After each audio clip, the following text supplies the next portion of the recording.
Board of Investment and Trade. Thank you. Syed Ghazi Ghazan Jamal sir. He's basically an MPA from RXI. Sir, if you'd like to add to your introduction, please. Assalamu alaikum ji. Thank you so much for having me. Ghazan Jamal, I am, like you mentioned, current member of Provincial Assembly from District Ghazi, and before that, I worked for the International Growth Center before joining politics and for the World Bank and UNDP. Thank you, sir. Muhammad Salim Saab from CGPA.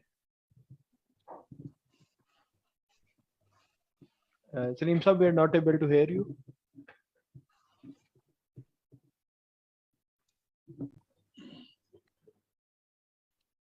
So maybe we can move on to Suhail Jan Saab from Sameda. Assalamu alaikum. Thank you very much for inviting us. My name is Syed Jan and I am working as a manager in SMEDA KP office. Thank you. Kuratulan Saiba. Ji, I'm Kuratulan. I'm chartered accountant and practicing my business and tax consultancy. I'm associated with SMEDA and NPDP. Abid Shahzad Awan sir. Yes, assalamu alaikum. Thank you very much for inviting us. My name is Abid Awan. I'm an individual consultant working in the public finance area in mostly in Khyber Pakhtunkhwa. Thank you. Ji, Sana Khan Saiba. Assalamu alaikum. Thank you so much for having me. I'm an urban planner, urban policy and planning unit. Miss Nazish Afroz. Nazish Afroz, Assalamu alaikum. Nazish Afroz, I'm a program economist at Syed, which is a sustainable energy and economic development program. It's an FCDO funded program working with the government of Khyber Pakhtunkhwa. Thank you, ma'am. We have Dr. Muhammad Rafiq. Good afternoon. Thank you for inviting me. I'm Muhammad Rafiq from Institute of Management Sciences. I'm Associate Professor of Economics here. Thank you. Thank you, sir. So now I'll move on and I'd like to invite Dr. Vaqar Ahmed for his welcome remarks. Thank you, Ahmed. Let me join you in thanking all the experts who have joined us here today for today's meeting on better business regulatory environment for the newly merged districts of Khyber Pakhtunkhwa. I can safely say that I've had the honor of working with most of you in recent past. And of course, we are grateful to for the inputs that have been provided as part of this ongoing activity that we are implementing with Federal and Provincial Board of Investment, with the Planning and Development Department, and a number of academic institutions who are also part of this effort. One of the objectives is to highlight the enormous potential that newly merged districts present. Economic potential, trade potential, of course, also given that this proximity with Afghanistan and Central Asia. We also note that South and North Waziristan are hosting some very dynamic agriculture value chains, which of course need to be harnessed. Newly merged districts also, of course, have to make strides in terms of the progress which they'll be making in social sector development going forward. And of course, while KP province has been hit hard by the recent flash floods, however, one is encouraged to see that the transfer of resources from federal government, from development partners, the focus by the provincial government is there. And of course, there is a dire demand by the local private sector as well for a longer term economic development strategy, which has a local focus. We're also encouraged to see, and I'm sure that MPSR will allude to that as well. We're encouraged to see that this time we have the first locally elected representative from newly merged district. This was the first time that local government elections took place. It's an important step towards strengthening local level democracy, and will certainly go a long way in strengthening business dynamics in the region as well. We have, of course, a small research which my colleagues will be presenting based upon secondary as well as some primary information. But just to broadly discuss that there are a couple of course, challenges which one has to address going forward.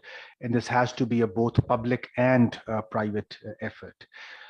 One, of course, is the infrastructure development. There's a big push infrastructure investment, which is required for a good decade or two period, which can really lift the capabilities of these districts to not only integrate with the formal economy, but also able to integrate with its neighbors.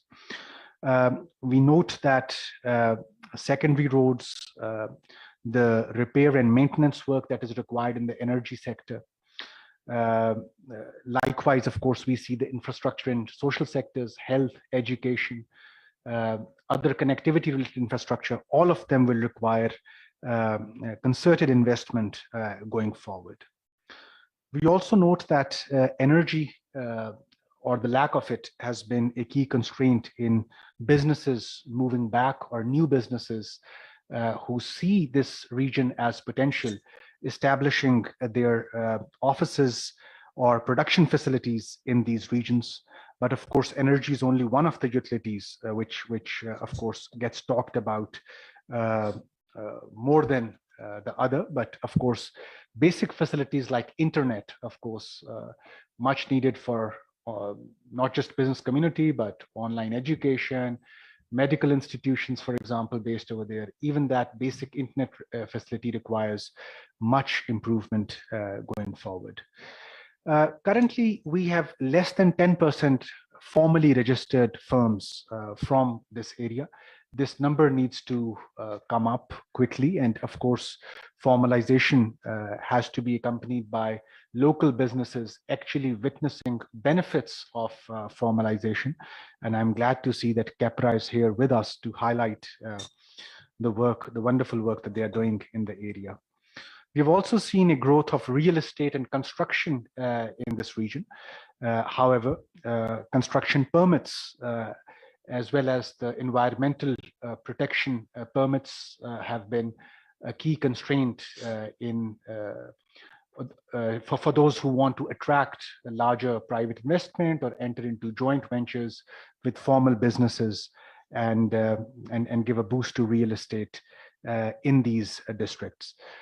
This problem we are hoping will be resolved very soon, given that KP has introduced a new law, which is the Land Use and Building Control Authority Act. One hopes that once this authorities offices gets established in the NMDs, this could hopefully resolve some of the problems.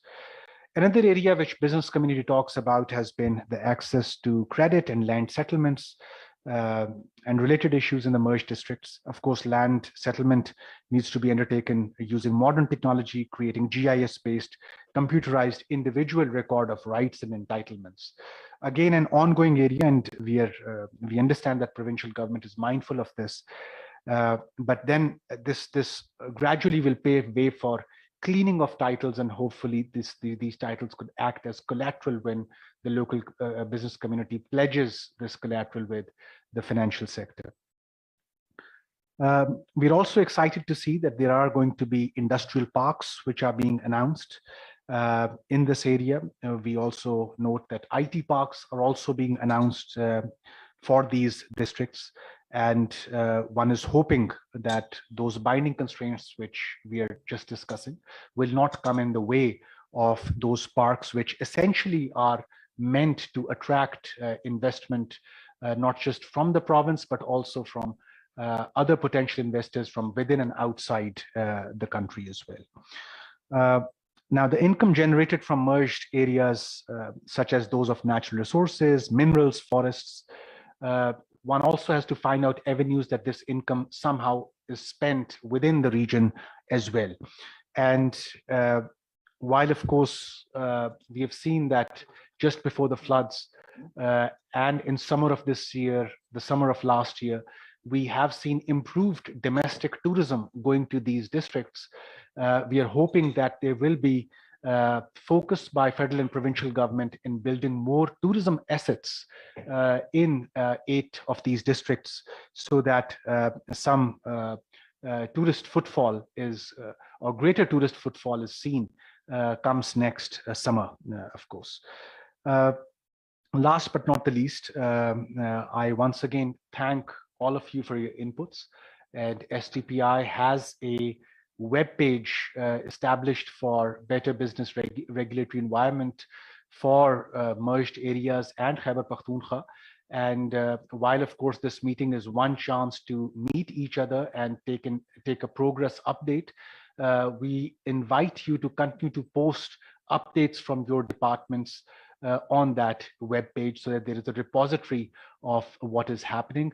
We are also hoping that in the coming days, there will be an online investment tracker for NMD projects, including those which will be public-private partnership projects going in NMD areas, and one would be able to track online progress for existing public sector, private sector, and PPP mode projects on this online tracker.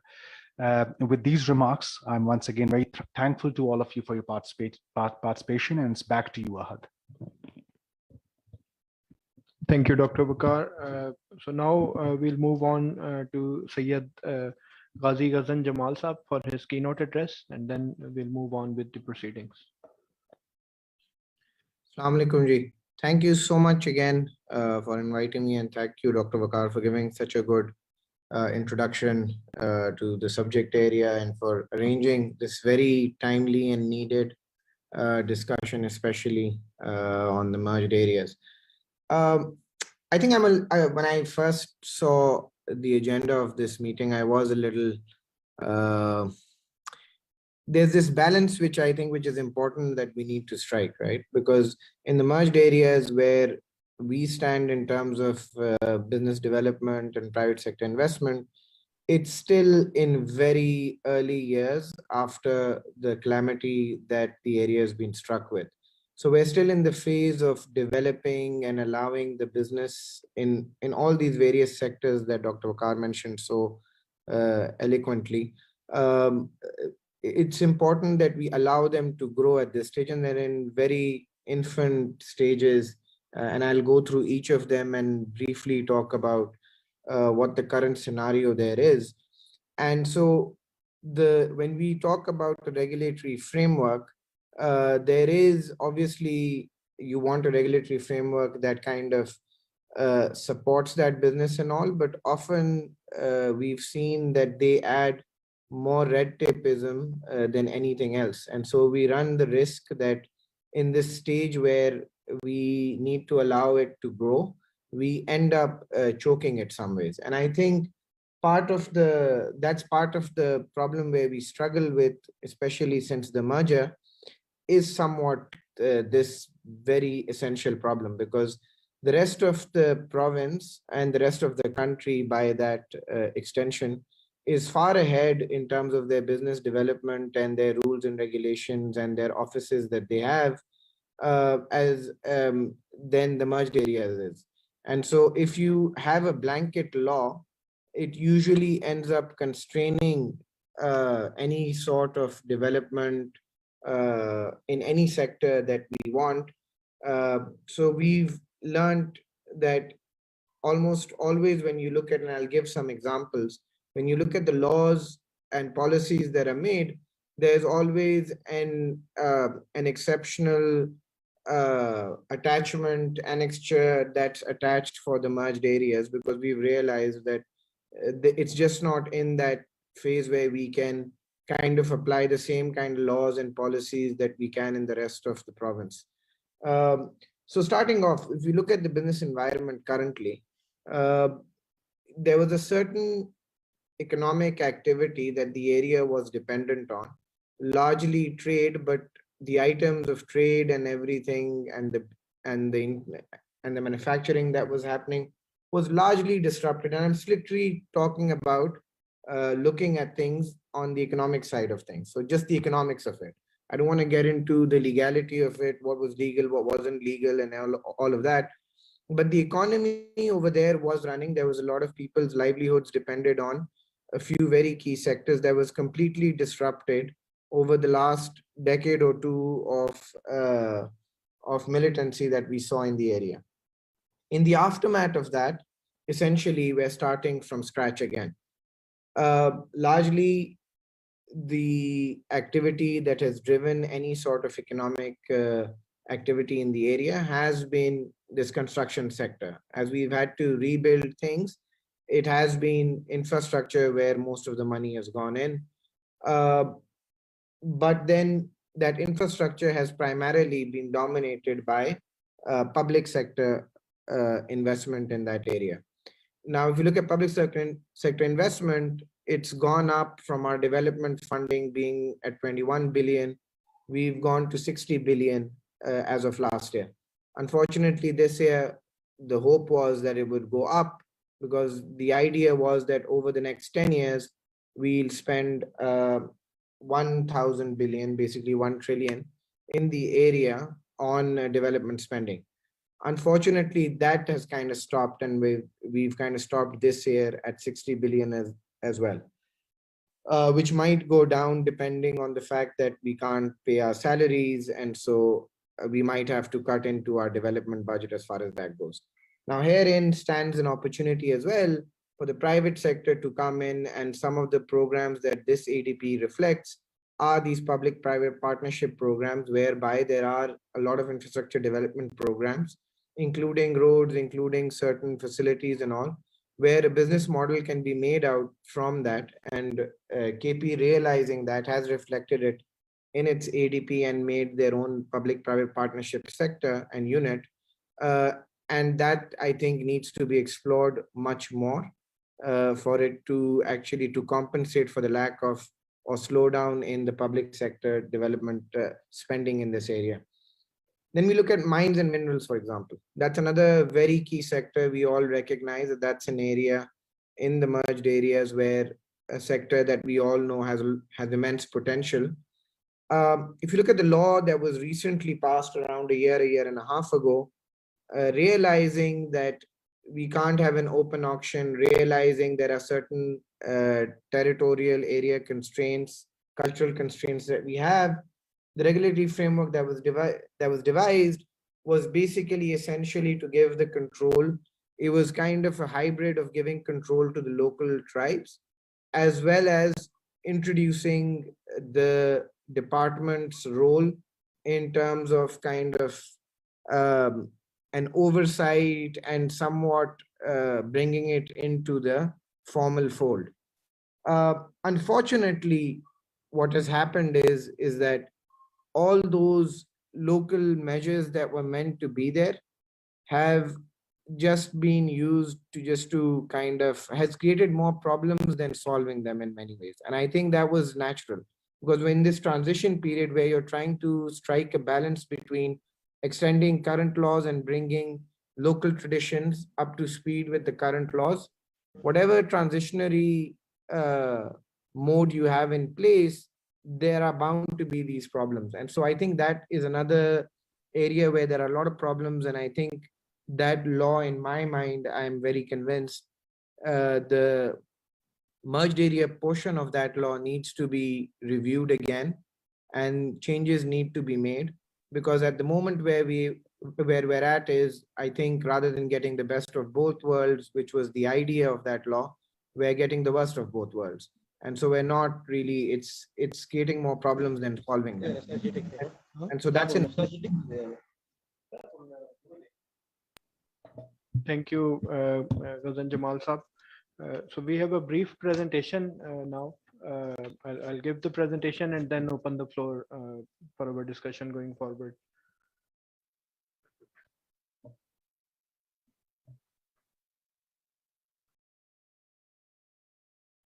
So just to start the presentation, I would like to introduce our network and overall program that we are conducting in Khyber Pakhtunkhwa. the main objectives of the program were around number one, studying and recommending improvements in the overall business climate in Khyber Pakhtunkhwa. And we are cognizant of the fact that businesses are not only affected by the provincial government regulations, but the federal and local government regulations are also impacting the doing business. So we have a three-pronged approach here through our research and outreach communication that we are conducting. We are talking about the regulations that are at all three stages of the federation. And the second component or the objective of the program was to improve the voice of the private sector and the civil society. And that was initially we started off with the idea of having a district level public-private dialogue forum, and but eventually due to the resources we had, we have conducted public-private dialogues in all divisions of Khyber Pakhtunkhwa. But this specific public-private dialogue is being conducted for the newly merged districts, because this was thought of as an idea as a different breed for which regulations have been devised. So for this, the methodology that we employed was that we created a network. The basic network is the National Network of Economic Think Tanks, and it has we have think tanks and academia members and members from the private sector from all over Pakistan. But particularly, we created a Khyber Pakhtunkhwa chapter of our national network. This national network was created in 2017, but we eventually created the Khyber Pakhtunkhwa chapter last year. And most of the people that are present in this meeting are members of the National Network of Economic Think Tanks Khyber Pakhtunkhwa chapter. So main focus was that we went in both a geographical approach as well as a sectoral approach. So we have now nominations from all divisions of the Khyber Pakhtunkhwa, both from academia, from the business sector, and we have inclusions of the relevant business associations, just like we have Adnan Jalil Saab with us. We have the Swabi Chamber on our network, and inclusion of the relevant media persons. We are having Abdul Quddus Saab. I think he's online. He is part of our network and one of the most respected and senior member of the media community in Khyber Pakhtunkhwa. And our expected outputs and outcomes were mainly a report that we are publishing, which will be published in around 2 months. This is probably one of the last activities that we are conducting here. The main discussion points of the report include how the economic activities of the marginalized communities, where one of our policy papers will be coming out, I think within this week. Amen. Within this week, we'll be sending all of you a copy of our paper on marginalized communities, and then there is one paper that is in the making. It's with regards to the investment regime, and another one which is regarding the legal implications of doing business in Khyber Pakhtunkhwa. This one is being carried out by our legal team, and it is taking into account all types of legislations from the federal, provincial, and local level. And of course, all the we have been conducting a synthesis of various pre-budget proposals for the last 2 years, but this is something that we do regularly as well. So we conducted a total of 7 public-private dialogues in around the 2 years program that will be ending in next June. And this chapter of the National Network of Economic Think Tanks was one of the outputs. So just moving forward with the discussion that we want to have today, I will start off with the macroeconomic condition of the country. Of course, we have high inflation. The cost of doing business is again rising. We have curtailed imports. It is expected that the economic growth will be lower than 4% for the next year. So exports, of course, seem to be performing better due to devaluation. And of course, recent circumstances might change that based on the new finance minister that is coming in. Remittances have remained robust. The central bank reserves, again, are depleting fast. And we, of course, that is because of the global inflation and rising imports. So looking at the Khyber Pakhtunkhwa budgetary position, there is a rise in provincial revenue. Fazal Saab from KPRA will be hinting more towards that. The KP is now raising their own revenue through the general sales tax on services, and they are increasing, of course, and they have crossed their the target that they had set for the previous year. Of course, the federal resources are pouring in the newly merged districts. And there are, of course, when we talked about COVID-19 recovery and relief, and now the flood relief, the public expenditure is definitely going to rise.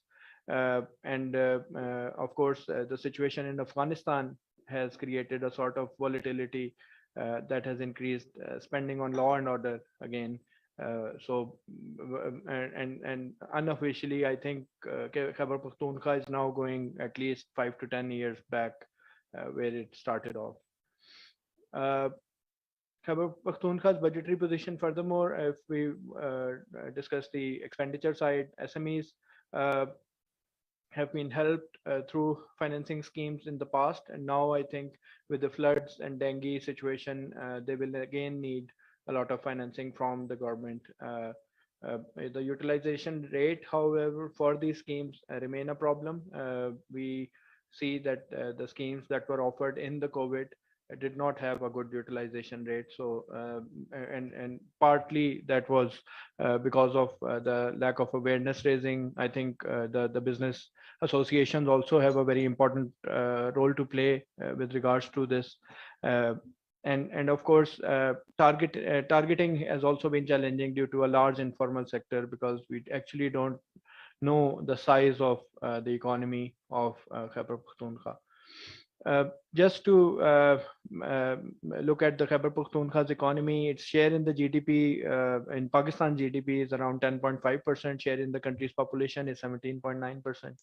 And I think this is probably something somewhere the workforce part where the real essence of Khyber Pakhtunkhwa lies, and 36.3% of the total country's workforce is from Khyber Pakhtunkhwa.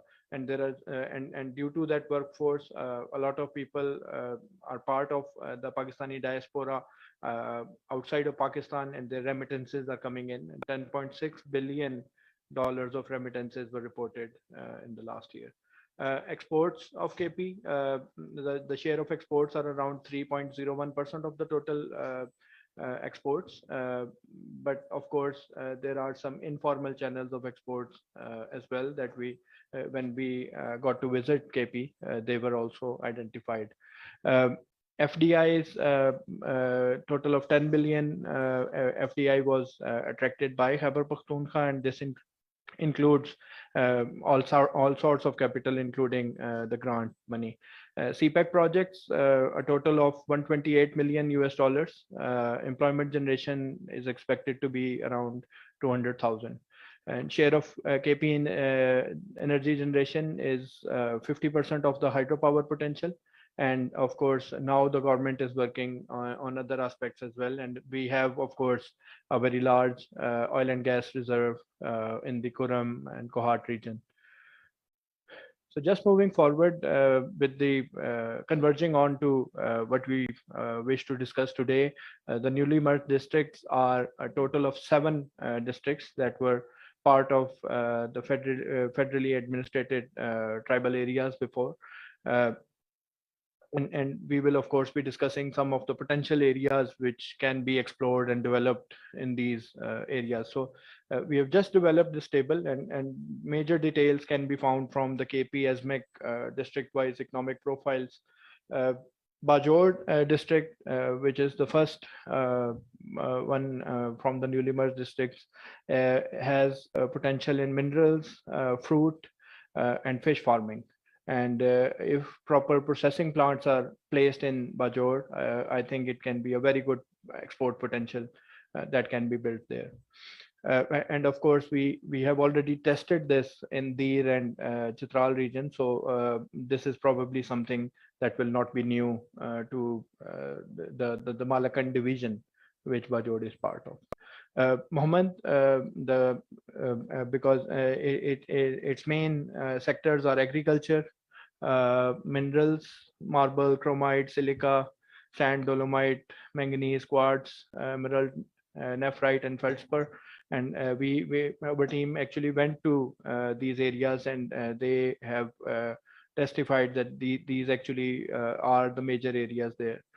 In Khyber, we have a lot of tourism potential, and olive cultivation is one of the areas that can be carried out in Khyber, which is very near to Peshawar as well.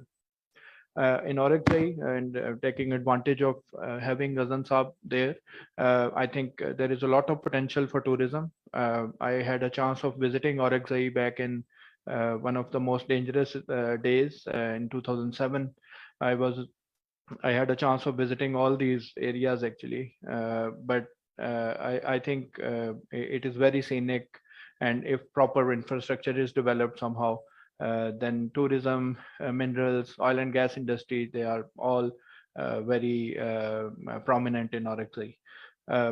Kuram has potential of tourism. So I was just told that just after Eid al-Azha, there were 3 days of snowfall in Parachanar.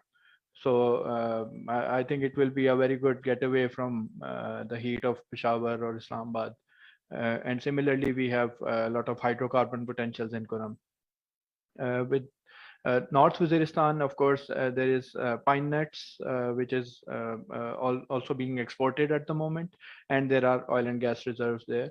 And for South Waziristan, we have minerals like copper, gold, chromite, marble, granite, and of course, oil and gas reserves are there as well. So, and just to highlight, the South and North Waziristan are both highest producers of pine nuts. Pakistan is reported to be the second highest exporter of pine nuts after China. And but of course, we need training on harvesting, cutting, and processing of these for better yield, as well as for better export quality production. There are several special economic zones have been announced and are planned in the merged areas. First is the Muhammad Agency Special Economic Zone, which is, of course, and with the special economic zones law coming in, there will be a lot of regulatory ease that we will of course be facing there. And of course, our colleagues from KP Board of Investment and Trade will shed more light on it, that how can this actually become one of the things that can develop a regulatory ease for the newly merged districts. So just going forward, while studying the doing business issues in NMDs, if we look at just the 5 indicators, number 1 was electrification, as Dr. Vaqar also said in his welcome remarks, that electricity connections are a major issue. And I'm not sure if Khurram Lalani has joined us, but he will be shedding some light on this. Their team did conduct a study on electrification of the newly merged districts and how they can be integrated with the national grid, and of course with regards to the microgrids, the separate small grid structure that can be developed. With regards to registering of property, still the GIS based computerized individual records of rights program is relatively new in Khyber Pakhtunkhwa, and we will be of course hearing from Ms. Sana from the PND with regards to urban development and these land issues.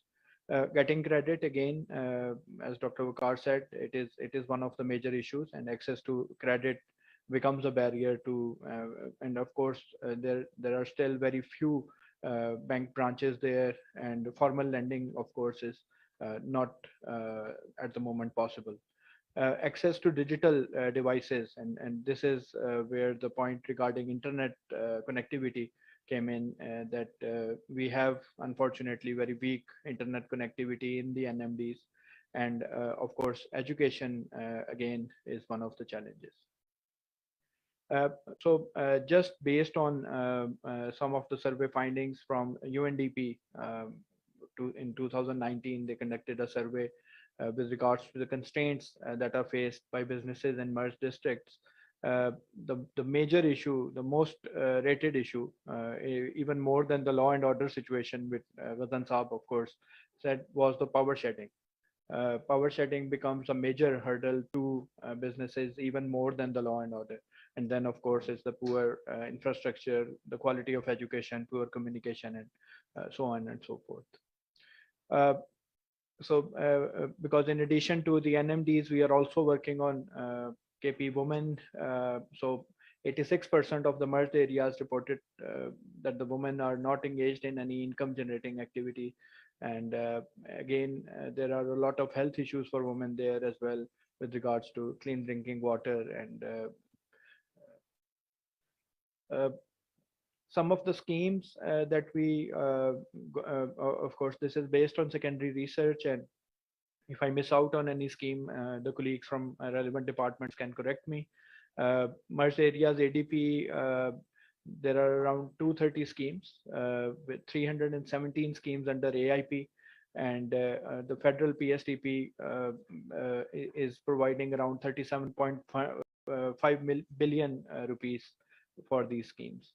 A total of 300 schemes are being implemented, and some 593 schemes have been implemented during the last year or so. And these are just a flash of the development grants for merged areas that have been given in the, of course, after the merging in 2018.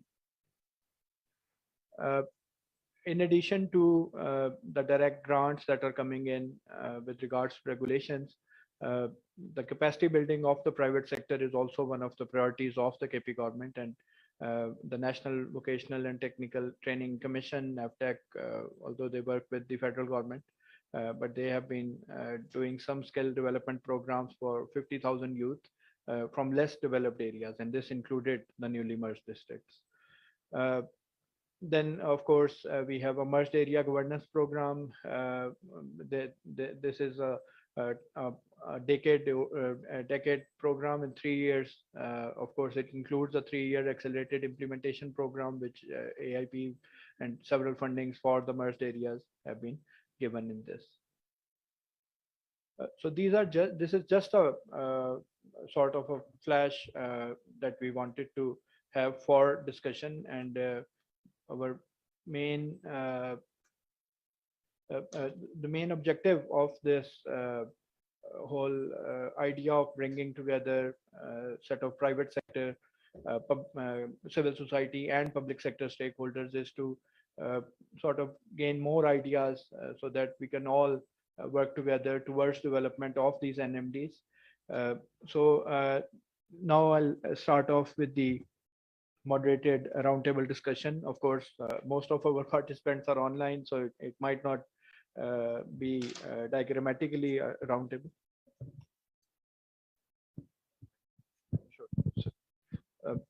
Sure. So the moderated roundtable discussion will be conducted in a way that we'll start off from the private sector and then move on to the development partners and the civil society. And at the end, we will request the government colleagues to respond. I've been told that there are some people that have joined in after our introduction. So we can start off with Zafar Saab, if you can kindly introduce yourself. Sure, thank you. I'm Zafar Hayat. I'm senior economist at the International Monetary Fund. Thank you. So please. Thank you. Mujahid Farooqi. I'm Economic Growth Advisor at USA IDKP office.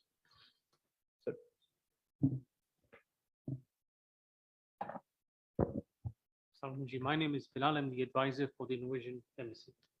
Sure. So I'll skip Khurram because he's going to speak first, so he can introduce himself and then speak. If we have any online colleagues that have joined us after the introduction, they can probably introduce themselves. Abdul Qaddus Saab, I've already introduced you, but if you like, you can introduce yourself. But you're on mute, sir.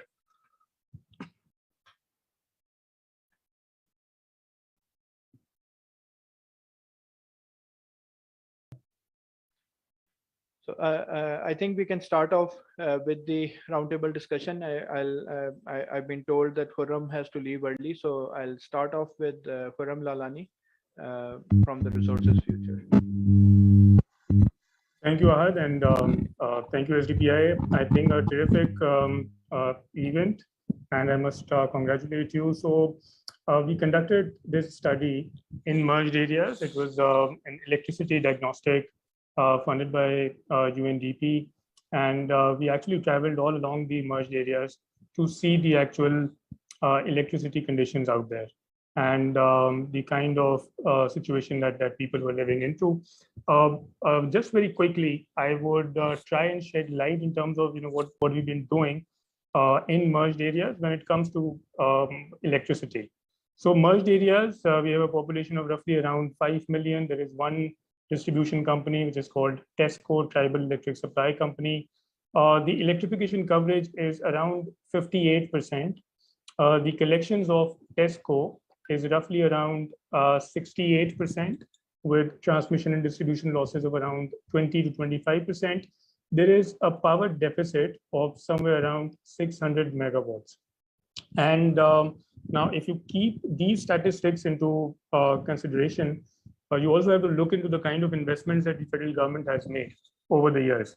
The federal government, on an average per annum, makes an investment of rupees 20 billion in terms of tariff differential subsidy alone, and roughly around 10 to 15 billion on the grid improvement for Tesco. So these are budget numbers. These are the numbers that we have directly taken from the budget books. And overall, since 2015, the federal government has given roughly around rupees 100 billion in electricity subsidies only. So just come to think of it, in terms of the numbers, we have electricity availability of 3 to 4 hours only, with a power deficit of 600 megawatts, with electrification coverage of 58%, and very poor dynamics of the utility company itself. But yet we are giving out 100 billion over the last 5 years. So doesn't really bode well for any kind of investment activity where we want to make sure that people on the ground receive electricity. So I think, what are we doing that could be improved, especially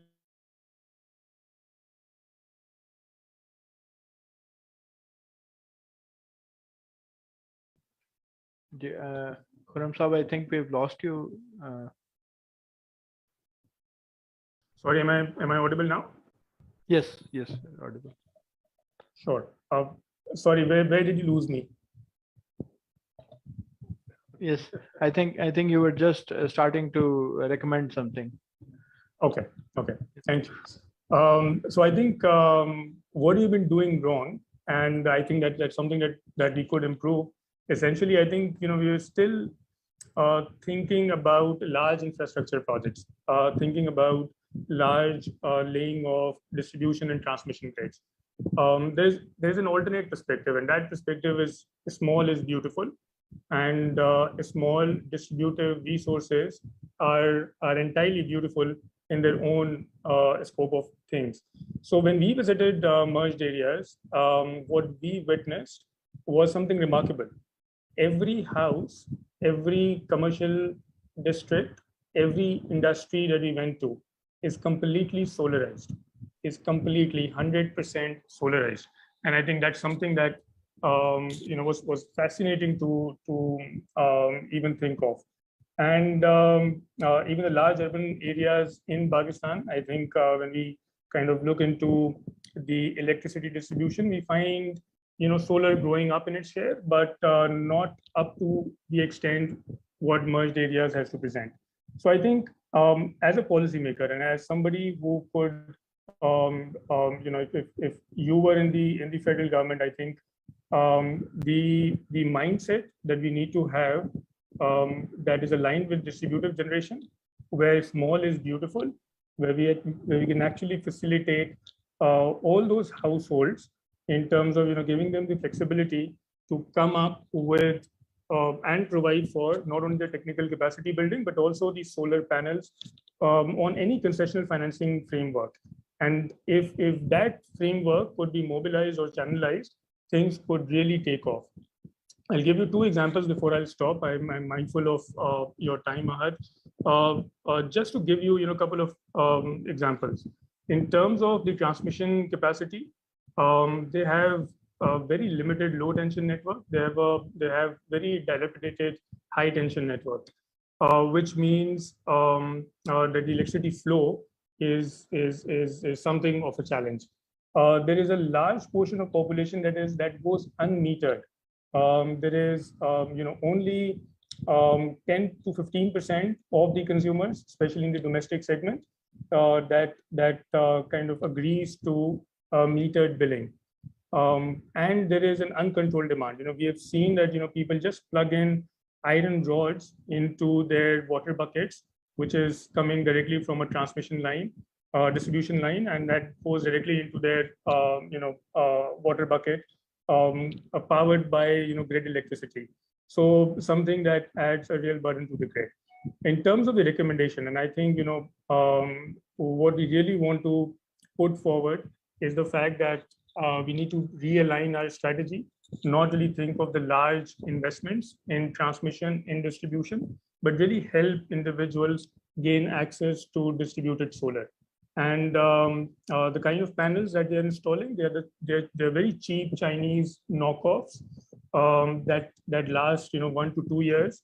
But if we could actually give them good quality panels that could last for 20-25 years, that would really solve a lot of their electrification problems. I'm aware that industrial use may not be can be electrified using solar. And that is one area where we would need grid electrification. But for bulk of the domestic and commercial segment, this could emerge as a very viable strategy. So I'll just stop here. If anyone has any questions, happy to take those. Thank you. Thank you, Khurram. I think Ghazan Saab wanted to say something, and then we'll move on.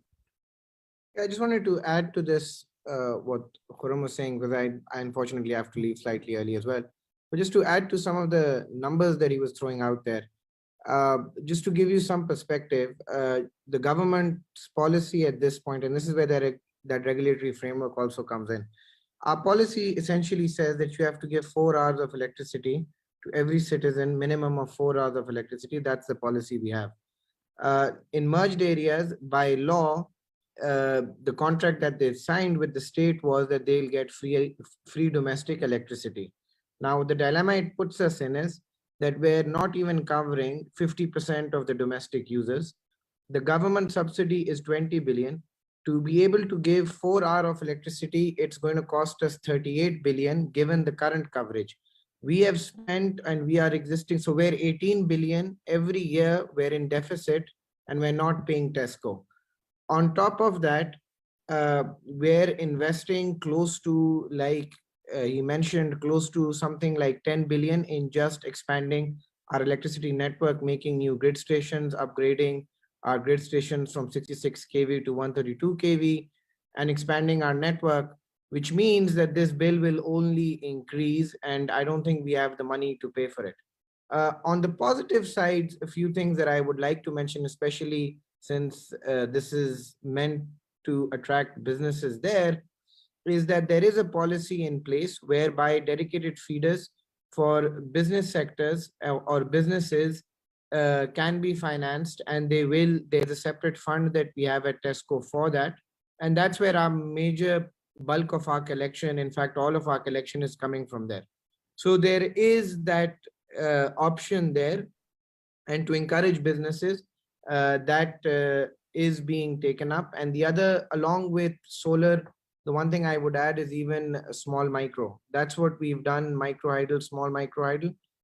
In Orakzai, essentially, we have a project of 300 million, where we've done a complete study.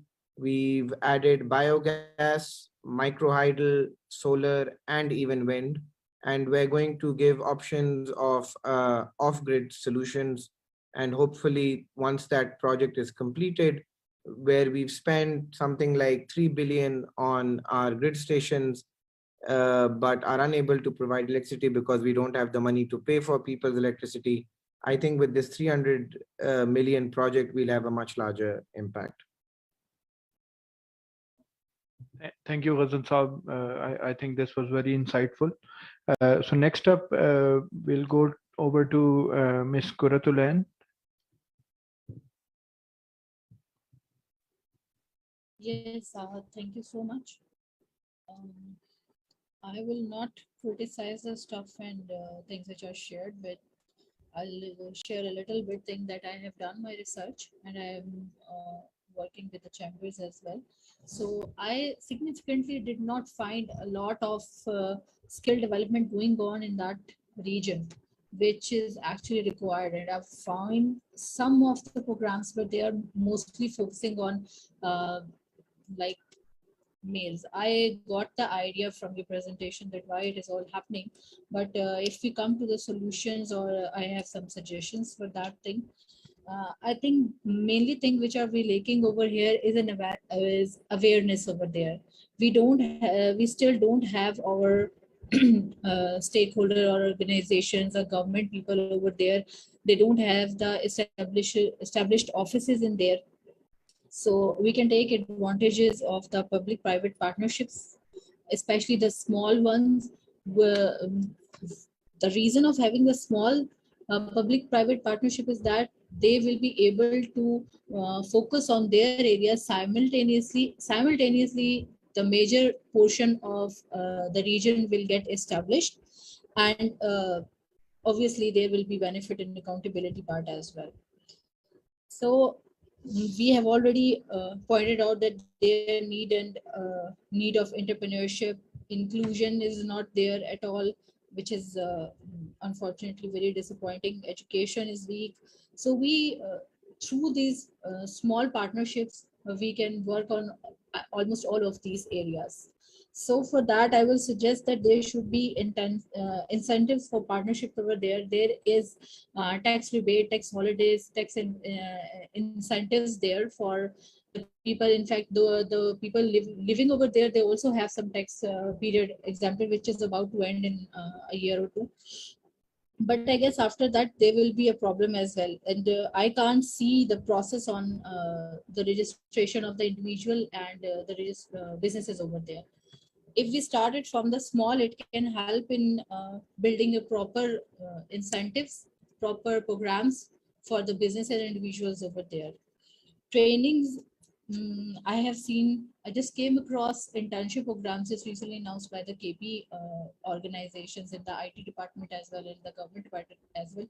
But there is nothing like highlighting that the people from those regions will be coming in, getting any specific seats for that or something like that. So, and that is not even possible because obviously the difference of education, the exposure, and the quality of education of the interns coming up will be different. So there is a possibility if you just pick up the higher lot of the people who are capable from there, just bring up over in the other region of the country and train them and let them work in their areas, or when you will be establishing office, you will not need to have the extra expense of training and all that they people will even think about different programs by themselves as well. So this is a region, this is another suggestion. And then we can have some collaboration type of exchange visits, some collaboration visits from the SMEs and other things. And if we announce that green financing concept over there, that for example, agriculture is a very huge sector which is working over in the FATA region. So if we bring this concept of green financing, so they will be using that finance and working over their projects in terms of like climate effort as well. And then we should also, I guess, give exposure to those people about the vertical agriculture and all these things and other techniques as well. These are little bit, we can go on for all their law orders and all these things, but I guess these are my all like little suggestion. Thank you, ma'am. From my side. Thank you. So next, we'll move on to Mr. Adnan Jalil. Assalamu alaikum ji. Thank you SDPI for having me around, and it was a lovely presentation which you have given, and I would like to have a copy of it, please. Okay, FATA is a different world altogether. If we go back to the history, it has always been a different mindset, and then the history is there, and I think we cannot do anything in FATA. This is my perception, is that because until unless the locals are not indulged in the policy making, and this is one point. And if we go and we try to implement something, the repercussion will be there. So I think much has been discussed, but I think the NFC share of the FATA, which the Khyber Pakhtunkhwa is getting, is about 3.5%. And it's a prime responsibility of the federal government that if they must, as per the law defined under the 18th Amendment, that I do understand the financial problem the federal government is having it. But whatever they can give, at least they can issue 3.5% of the NFC share, which is for the FATA. So the development should be there. Okay, I think the future is going towards the solar and the green energy. And if we do look into the WAPDA and the PESCO and TESCO, so I think that's going to take a long time, and it's going to need a lot of money. The quick solution will be the green thing. Okay, the exemptions, the sale tax exemption has been given to FATA till 23, but it is having a lot of repercussions, especially for the FMCG sectors based in Peshawar and other part of the Khyber Pakhtunkhwa. So I think the policies which should be narrate in the future should be so workable in such a manner in consultation with the business community, especially of Khyber Pakhtunkhwa, because it's causing a lot of commotion back home, back in Peshawar, because you don't need IDs there, you don't need CNICs there, the list goes on, and you need it just across the border. So I think that two policies are going, and it's causing a lot of disturbance among the manufacturers, FMCGs, and many people who are dealing especially with the multinationals organizations. So that need to be looked upon, and I think the policy should be like, if you would like to give something to that region, the 7 districts, then give them a discounted electricity, something like that. But I think if you're giving a very huge taxation benefits, so I think that's not going to pay a dividend for us, because all the stuff is coming back and rolling back into Peshawar and later part of the country. So I think that is causing a lot of disturbance over there among the business community. The area, the Moman Marble City is still hanging. I mean, it was independent and now it's under the KPSMEC. Fortunately, I was a board member of KPSMEC for 3 years. And that when we were there, it was decided that a Moman will become a part of the SMEC. But still they are having electricity problem. There's a wastage problem because the water they needed. So I think it's still hanging in the middle of nowhere. I think before this is my advice to KPSMEC, and it was there when I was there, that before you do launch something and you want to sell it off, before must have an infrastructure, proper infrastructure, where the security, the land, the partition of the plot, electricity, the gas, everything should be there. Because if you're just going to make the parks and industrial zones, and it's all like there's nothing on the ground. So, I mean, you may be able to sell it all, but then there will be a lot of pressure on the provincial government and the KPSMEC. So I think it's a time that we have to develop FATA. We have to develop, and the son of the soil, the people from the FATA who have done very good up country and globally, it's their time to come into the PPP mode, and they should develop their own cities and their districts. because if they will not do it and they are, so I think they might take it as a CSR project. Because Haya should come, Al-Haj should come, and the FAR should come, and they should come and they should develop their own zones. There are other very big names in the countries who the owners are Pathans and they're from the Fatah areas. So I think it's a catch for the government. I mean, believe me, I mean, tell you even the next budget in which we are passing through the economic side and then the flood and rehabilitation and the list goes on and on. The provincial and the government will not going to have a lot of money in their petty even the next couple of years on their budget. So I think it should be on the PPP mode, and PPP mode has been defined in a very practical manner. It's very feasible, and I think the people should come and they should invest. The locals should come and they should invest, and they should turn around their own destiny. It's not only the investment, it's the mindset, it's the education, it's the health, it's the schooling, it's a total. I think you have to breed you have to give a new life to these people because their mindsets are so different from the mindset which we have it. So I think they have to look into it. Afghanistan is again a very good market, and Afghanistan, yes, but the Central Asia. So I think this, if we look into these lines and if we should have a more cordial relation, diplomatic relation with better relation with our neighbors. So I think the new gateways, there's a lot of the one in Chitral and here and there.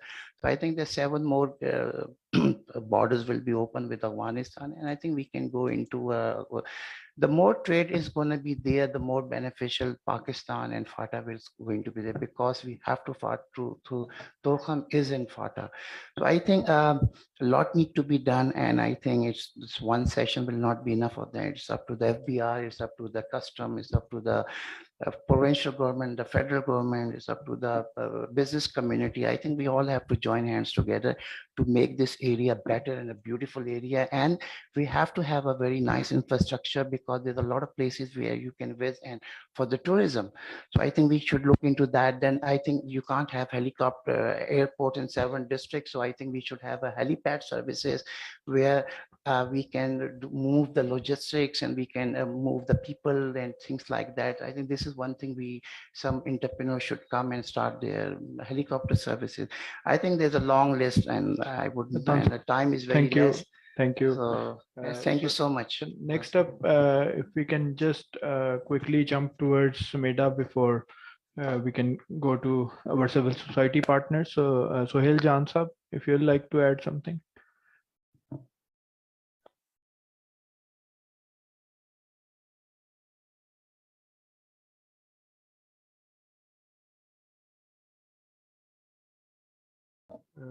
So I think Sohail Jan Sahab will be joining late. So we can go over to Miss Nazish Afraz.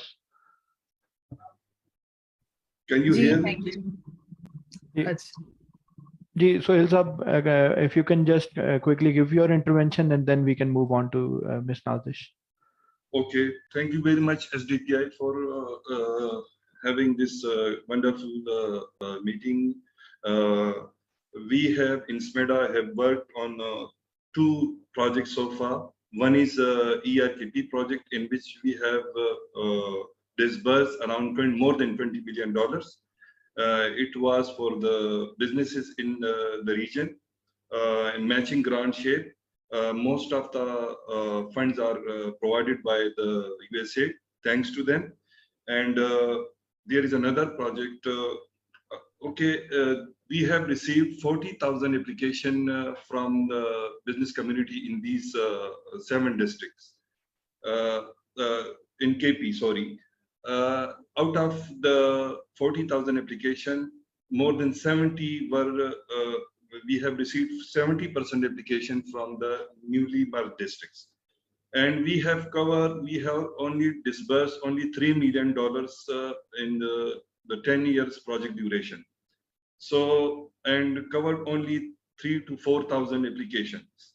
So if we look at the total application, around 25,000 applications we have received for the matching grant, and we have only provided small grants to 3,000 applications.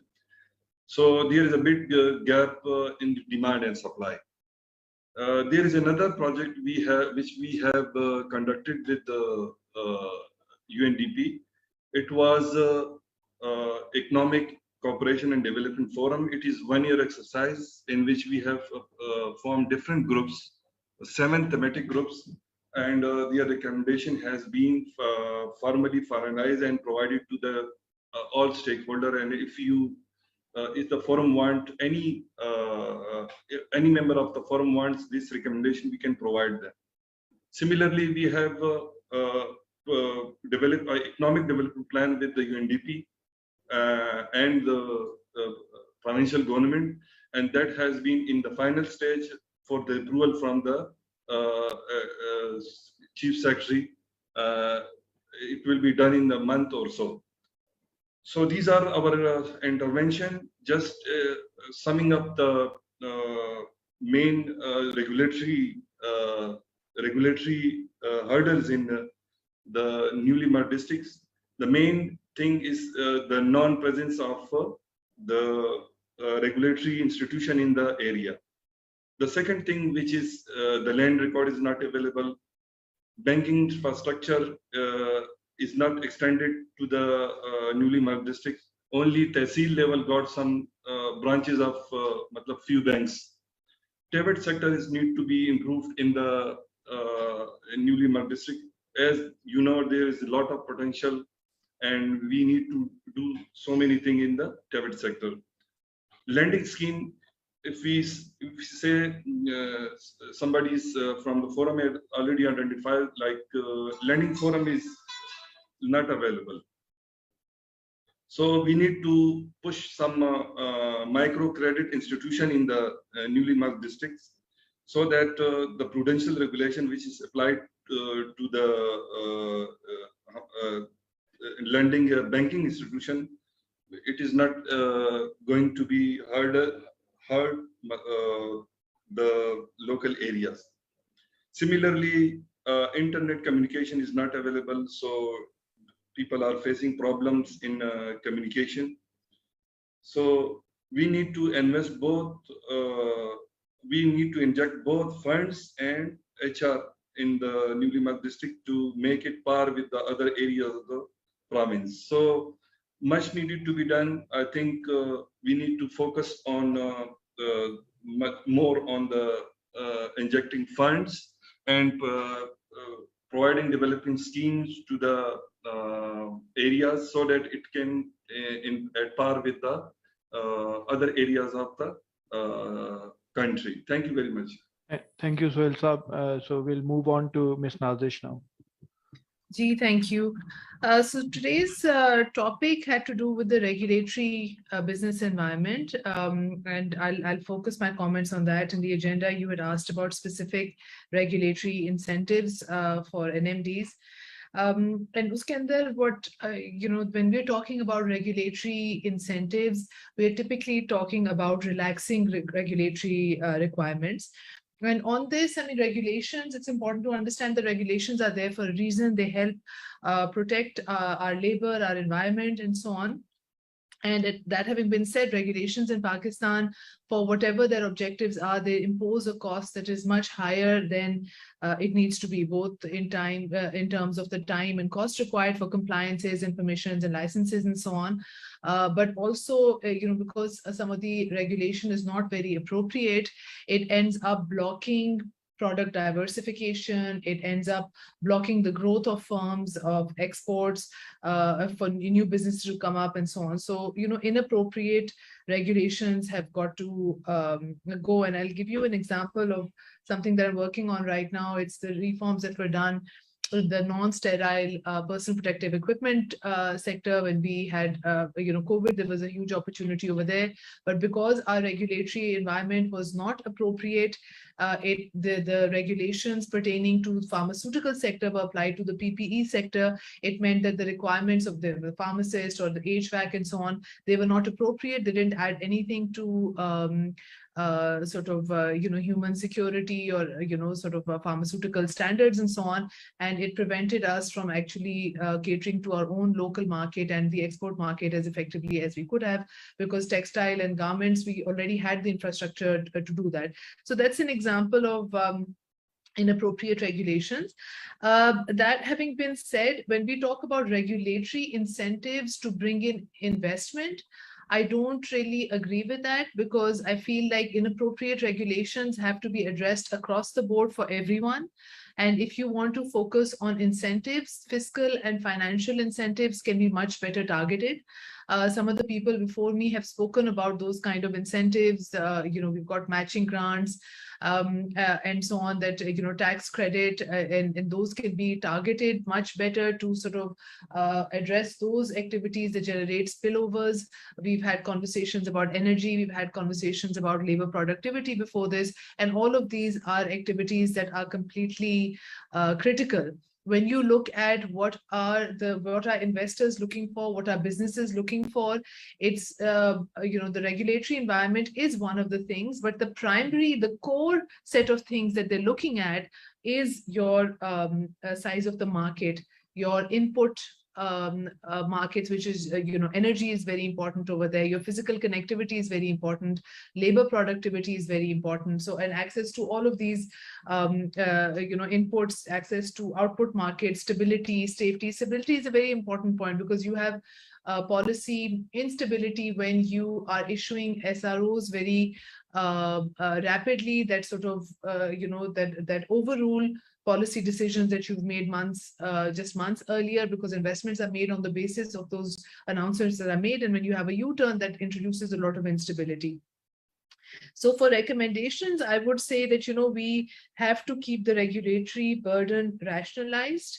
It just doesn't mean we reduce regulations. It just means that we keep the cost of regulations to the firm at a minimum. The mindset right now is a very raid and seal, us versus them kind of an attitude. And that means that firms don't want to grow because they don't want to come on the radar of the government, because the attitude is very rent-seeking in nature.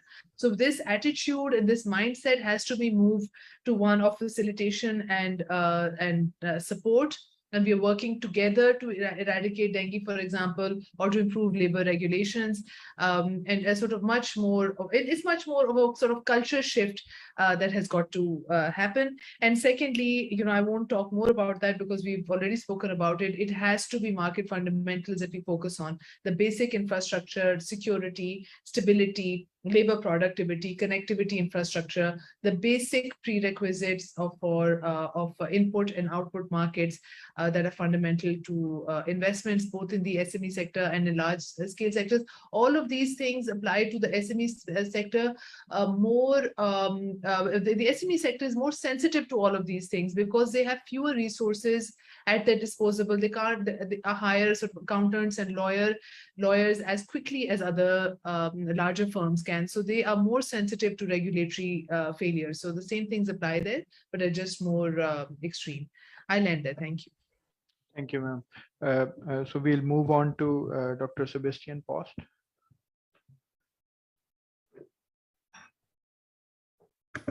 Yeah, thank you very much. My first question is, do you want to get a short diplomatic statement or a longer, blunt business side statement? Straightforward. Okay. Thanks, first of all, for inviting me. And I have the feeling that I'm sitting here a bit with two hats on my head. First hat refers to the fact that I'm, as I already said, the head of development cooperation in the German embassy. And that brings me to say that we actually, over the last 60 years and more, we have a comprehensive development cooperation with Pakistan, which is regionally focused on not only Punjab, but also KP, the newly merged districts included. And it's interesting to say in this context here, that this in KP and the newly merged district, the development cooperation is especially focused on vocational training and support to vocational training schools. And that is one of the factors. The lady who spoke just before me was talking about labor productivity, and that is directly connected to that.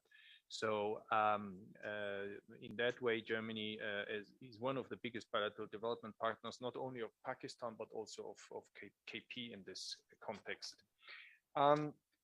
So much with regard to the first hat on my head. The second hat on my head is a bit, maybe also to give you a bit of an impression about the view of German, not local investors. They might have different views, but German traders and investors on Pakistan in general and KP in specifically. But let me first start out by saying that this situation here with a federal government, a province, and then districts is not totally unfamiliar to me as a German, because we have a similar structure in Germany with the federal government, 16 federal states, and then the districts and municipalities with their own parliaments, administrative units underneath. So I know a bit what you were talking about. Now, to openly say that from the beginning onwards, Pakistan has already a huge reputational problem among the German business scene. It's how can I say, at the end of the line regarding business interest from the German business world, and that might be rightly or wrongly so, but it's a fact. And then you have to see that you are not only have to fight this reputational problem, you also have a challenge that other countries here in the region have a much more, at least much better reputation, like for instance Vietnam, where I was changing over some weeks ago, where there's actually a big interest from the German business world to invest, and that I do not want to discourage you, but I'm giving you this blunt view, maybe to better motivate, to show how much has to be done. And the second point where we have to be honest is that within Pakistan, the newly merged districts are at the end of the line regarding reputation, because there is, I mean, the problems have been mentioned, and I fully share this view. What I would like to say is it's good to have incentives to play. At first, it's good that the newly merged districts seem to have principally very promising economic opportunities in place, like forestry, mining, etc., apart from the challenges. Second, it's good to hear that there are incentives in place, like tax exemptions, like the plan or already the reality of industrial parks, etc., etc. But these incentives can only be incentives. Mr. Jalil before said that primarily the hard facts have to be on the ground, like the right infrastructure, the right labor productivity, etc., etc. Because at the end, it will come to the fact that business people from Pakistan or from all over the world have to see the real sufficient reasons to make business here in KP in general, and in the newly merged districts in particular. And to get there, there's a lot still to be done. Germany is ready to support and is already supporting, as I said, but there are still many challenges to overcome. And in that regard, I mean, we can recommend German traders and investors to have a closer look, but we are also obliged to give them a clear view on the risks which are still there. We cannot force them to come and to trade and to invest here. Thank you. Thank you, Dr. Sebastian. So we'll move on to Mujahid Salim Farooqi sir. Thank you very much for providing this opportunity. I will give you a quick overview of what we have been doing in the merged districts over the years. Our work there goes back in time about 14-15 years, starting from major infrastructure work like the 3 economic corridors, including the Peshawar-Torkham Road, Tank-Makeen Road, and Banu Ghulam Khan Road. Those were the 3 main trade corridors that USAID funded here. On the agriculture side, just to name one of the biggest intervention, which is the Gomazam Dam that was built in the South Waziristan with command area primarily spanning in the DI Khan and Tan districts of KP, about 200,000 acres of land. And as we speak, we are working with the government of KP on command area development. So we built the dam, the reservoir, the powerhouse, the main irrigation system is spanning about 250 kilometers, and the irrigation network and the command area is being currently developed. On some of the softer side work that we have done, since you are kind of focusing more on the regulatory side, I would just like to highlight a few of our interventions that we did over the last 10, 15 years. Our first major work on the policy side was a marble sector development strategy that we did through a project called PISTAC.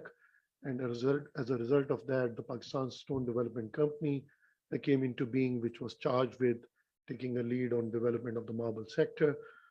We also supplemented it by funding 2 sets of machinery pools exclusively for the erstwhile FATA region, for Bajor and Noman region, for block extraction of marble as against as indiscriminate blasting, which has been the norm there, and still kind of, for the most part, that is the norm. So the idea was to help them move away from indiscriminate blasting to block extraction and get more value-added products and tap into high-end markets, including the European market, which is a major kind of buyer for marble products. We have been working very closely with the government of KP on access to finance strategy. We have done a lot of grants in the MERD districts over the years because of the conflict and displacement. At one point in time, there were about 3 million people out of the total 5 million population, which was displaced. And as those people were kind of resettled back into their area, there was a need to recapitalize the economy. So we stepped up, we worked through SMEDA on the ERKF. There were other interventions that we did. But at the end of the day, the reality is that there's so much you can do in terms of grants. You have to move away towards something more sustainable, and hence the need to work on access to finance. So one of the recent interventions that we did with the Huat Foundation was we helped them through UNDP to extend their footprint into the MERD district. This was the first time that a microfinance institute started lending in the erstwhile FATA region of the MERD districts. We helped them establish 2 branches in the Khyber district. We also solicited applications thrice to seek banks who would kind of be willing to partner to expand footprint in Waziristan, and we got 0 response. So that speaks for the operating environment in that area. We need to be realistic when we talk about all these fancy things in the MERD districts. And we have been working with the government on minerals policy. We have worked on the tourism policy and also on the industrial policy. But I'll be very honest and blunt with you. We love to do all these policy work, and we develop all these recommendations with very little seeing light of the day and getting implemented. I think that's where the challenge primarily lies. We have been ignoring fundamentals for far too long now. There is donor fatigue now. We are running out of money. Donors have been kind of stepping up when this region was going through a conflict, but there's so much you can expect. I think the government needs to do a better job in terms of taking ownership of these policy pronouncements and implementing those in letter and spirit, and creating an environment where the real economic activity can take place.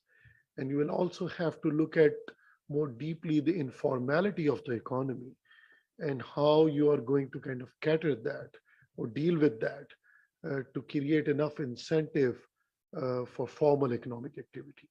Right now, the informal nature of economy overall in the country is a challenge, and it is more pronounced in the MERD district. So for any formal business entity to operate there and to be competitive enough, you really have to look at that how you are going to deal with the informal economic activity that is still a significant portion of that region's economy. I'll stop here, I think. and I'll be happy to respond to any questions. Thank you. Thank you, Mujahid Saab. So we'll now move on to the government representatives. We'll start off with Ms. Sana Khan from the P&D department.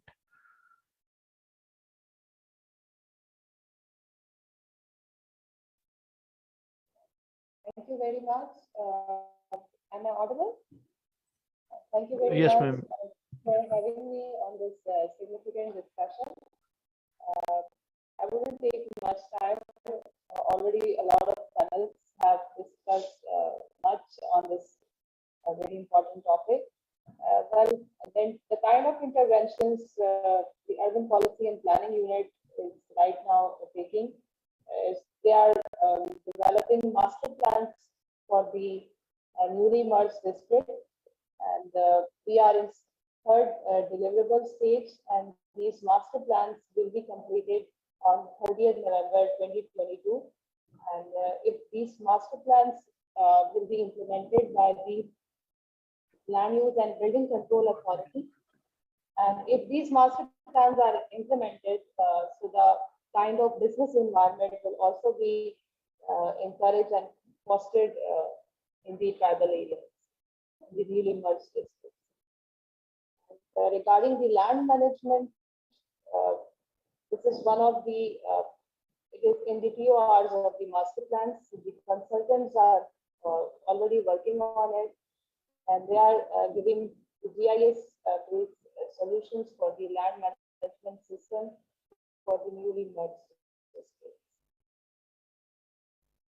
Land and Revenue Department is also working on this, and they are working for the digitization of the land records. When we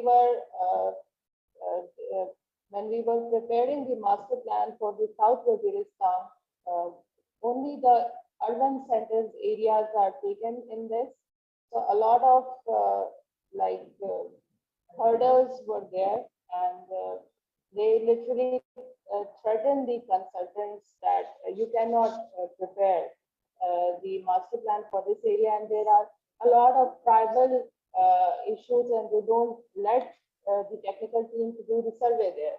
So it is also very important that the locals are convinced for taking such kind of intervention, and then we visited our department, and our department play a great role, and we made them convinced that this master plan would really play a positive role for the betterment of the area, and it will foresee the positive opportunities and turn into economic development, and increase and catalyze the economic development. So Urban Policy and Planning Unit and the Executive Director of Urban Policy and Planning Unit, they played the vital role, and the consultants, they were very responsible enough. So the master plan is the kind of intervention that right now we our whole department is engaged. Thank you very much. Okay, thank you, Ms. Sana. We'll move on to Abid Awan Saab. So, Abid Saab, I think, has left. So Fazal Saab from KPRA.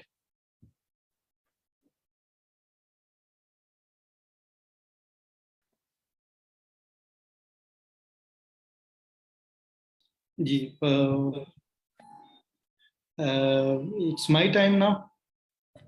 Ji, sir. Yeah, okay. Being a taxman, I will only talk about the taxation system and the exemption given to the NMDs and the Malakand, the Pata, provincially administered tribal area. You know that prior to merger, there was a constitutional provision that these areas were exempt from federal taxes and the provincial taxes. After merger, both the federal and provincial government continued with the exemption for another 5 years, which is ending on 30th June 2023. My recommendation would be not to extend the exemption. I will be giving reason for this non-extension. which were also partly given by Adnan Jalil Saab and Ms. Kuratulan. They were also of the same opinion. I support them. You know that we have created distortion in the taxation system by giving exemption to Fata Pata and the adjoining area of Peshawar in Mardan, they are paying taxes. So with the exemption, the market has been distorted. We are not providing level playing field for all the businessmen. This is the second reason. And you know that with the imposition of taxes, there are great chances of documentation. You know, when business are required to pay tax, they will document their activities. And another, my suggestion would be, but first of all, I will tell about the misuse of the exemption. You know that the industries and services sector, they have been set up by non-locals. Outsider have set up their businesses and enjoying exemption. If you could survey, there are very little number of locals having businesses of industries and the services sector. So this exemption is being misused by outsider. So I would recommend that both the federal government as well as the provincial government should not further extend the exemption. One thing that can be done is to recycle the revenue generated from these areas to the same area. You know, when you collect sell tax from NMDs and the Malaccan division, you can spend that revenue 100%. We have done a policy change where we, through a statutory order, we have promised the hospitality sector of Naran, Kagan, and Galyat to spend the money generated from, to spend the revenue generated from them in those areas. So that could be another example where we could, where the government could spend the revenue generated from NMDs and Malaccan in the same area. So with this, I would stop here. And any question? Thank you, Fazal Saab.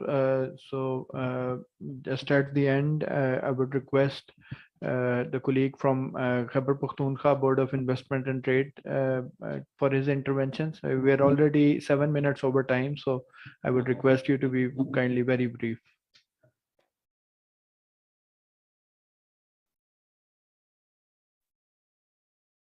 Hi, thank you for the opportunity. Heather here from KP Board of Investment. So to make it very short, what we are doing at KP Board of Investment is that a lot of experts from Pakistan, especially from NMDs, are working in UAE, and a lot of investment opportunities have been found are appreciated from UAE. And what they have done is they are showing a lot of interest in investment. So what we have done is we have made digital mapping of all the districts of KP, which includes NMDs as well.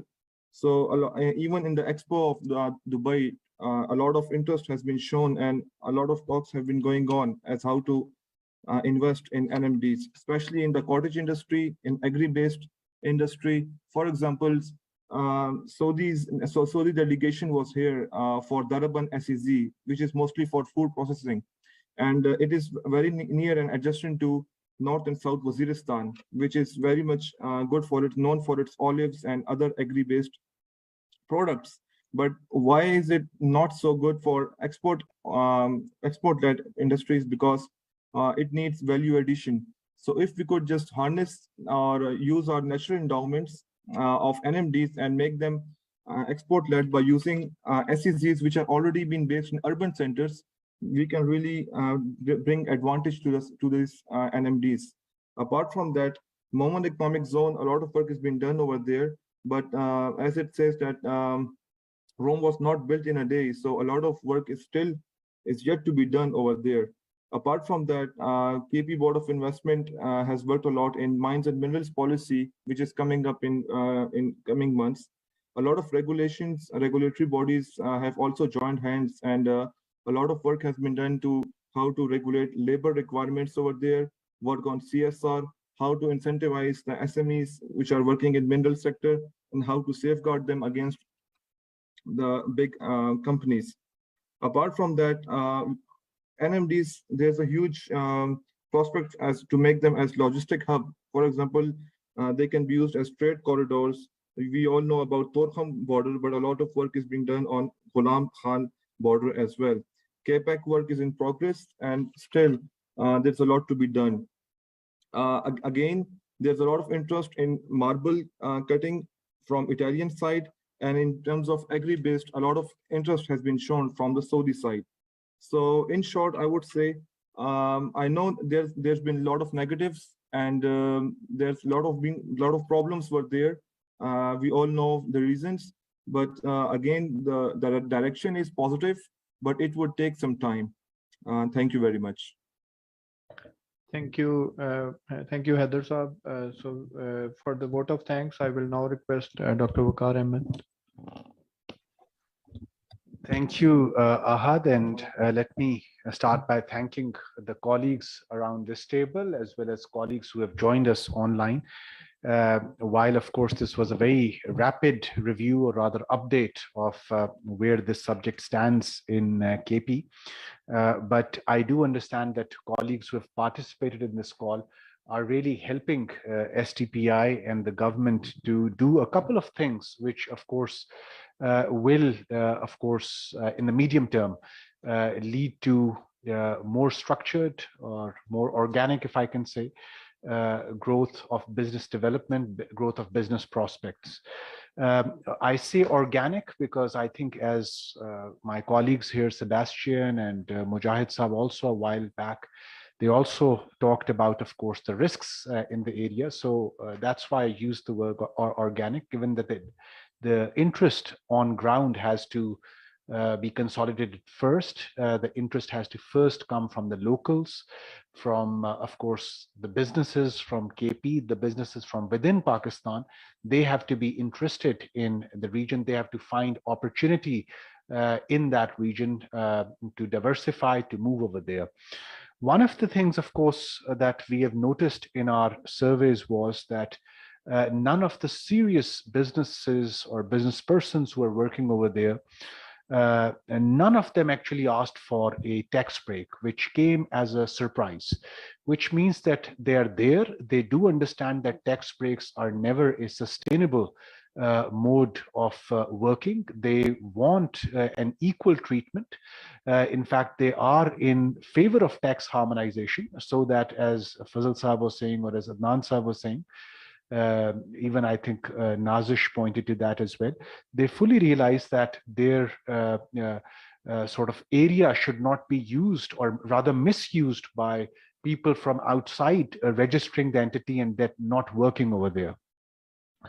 We, on our part, have tried to motivate the federal government to at least conduct sector diagnostic in 3 or 4 areas where businesses, or business rather, continues on a day-to-day basis in NMDs. So agriculture and food is one place where, of course, business continues and will continue, given that you have to house the population over there. Trade, transport, and warehousing. Again, 3 subsectors where the day-to-day trade continues, of course. One has to provide these services in that region. Mining, transit, then, of course, local micro businesses in the services sector, including some of the sectors which now CAPRA has mapped. So we are more interested in the sector diagnostic of these businesses which are already present in NMDs, and then see how they can, from a micro state, they can sort of scale up to the small, medium, and onward stages. And also, of course, we have motivated the Export Development Fund unit at the Ministry of Commerce, so that this EDF, or the potential of EDF, can be used for at least some of the sectors within agriculture, for example, or within livestock. The export potential of some of these subsectors can be harnessed going forward. One is, of course, realistic with regards to short to medium term targets, given the overall economic growth in the country. But of course, there is large domestic demand within these districts. And of course, they are going to be catering to larger amounts of trade, cross-border trade with Afghanistan as well in the future. So one is hopeful of these prospects. And once again, as I said in the beginning, this is not going to be a one-off meeting.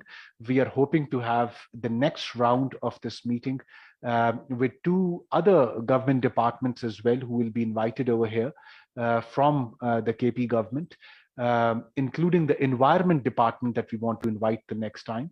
And this is planned for December on the sidelines of the 25th Sustainable Development Conference in Islamabad, where we look forward to hosting you. So once again, thank you to all of you who have joined, and thank you to the team who organized, Ahmed, Abdullah, and of course, SDPI's advocacy, outreach, and media teams. Thank you very much. Thank you. Thank you. Allah Hafiz.